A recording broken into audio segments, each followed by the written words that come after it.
In this video, I'm going to show you how to replace the ink cartridges in your HP DeskJet 2952 printer.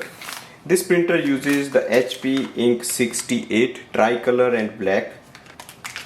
So first we will remove the ink cartridges from the printer, switch on the printer and then open the front door. So usually this door we have to pull it out, press this button down and the door will open. Ink cartridges will move and come into the middle. Press the ink cartridge down and then take it out. Same with the other.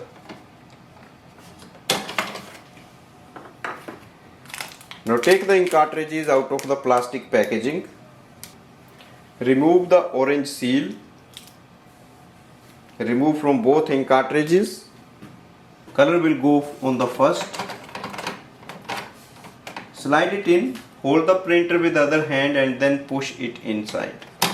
You will hear a lock sound. Same with the black. Close this door. Wait for the printer to recognize the ink cartridges and it may print the alignment page. So you just have to scan it. It may not print it and we can start using our printer now. Thanks for watching.